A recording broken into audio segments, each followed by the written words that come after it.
Good morning बच्चों। आज हम आप लोगों को समाज विज्ञान कक्षा 10 के अनुभाग 3 लोकतांत्रिक राजनीति टू नागरिक शास्त्र का पाठ 4 जाति धर्म और लैंगिक मसले का दीर्घ उत्तरी प्रश्न और उसका उत्तर बताने जा रहा हूँ बच्चों। प्रश्न इस प्रकार है, अपने देश में महिलाओं को सामाजिक तथा राजनीतिक अधिकार दिए जाने के पक्ष में 3 तर्क दीजिए। क्या उन्हें किसी संवैधानिक संस्था में आरक्षण प्राप्त है?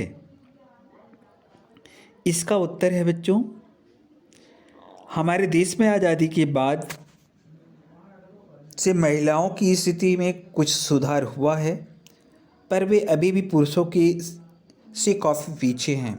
हमारा समाज अभी भी पितृ प्रधान है।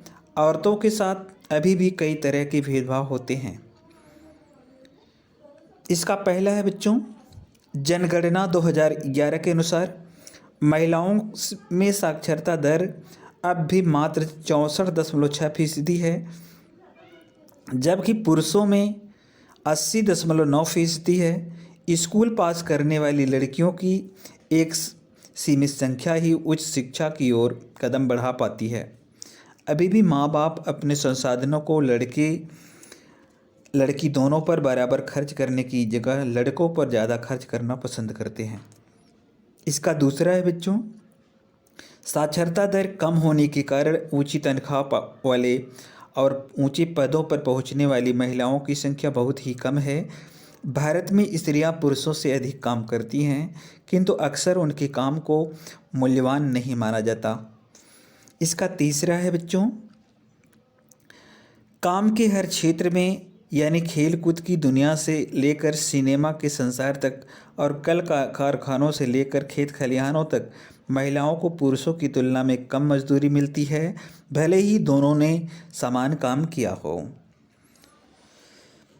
अगला प्रश्न है बच्चों, सांप्रदायिकता लोकतंत्र के लिए हानिकारक क्यों है? कोई 3 तर्क दीजिए। इसका उत्तर है बच्चों, सांप्रदायिकता राजनीति में अनेक रूप धारण कर सकती है। पहला है, सांप्रदायिकता की सबसे आम अभिव्यक्ति रोजमर्रा के जीवन में ही दिखती है।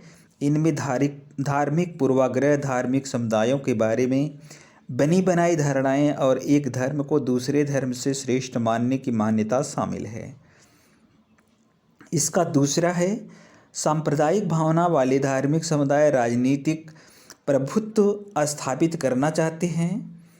इसके लिए धर्म के आधार पर राजनीतिक दलों का गठन किया जाता है तथा फिर धीरे धीरे धर्म पर आधारित अलग अलग राज्य की मांग करके देश की एकता को नुकसान पहुंचाया जाता है। जैसे भारत में अकाली दल, हिंदू महासभा आदि दल धर्म के आधार पर बनाए गए हैं।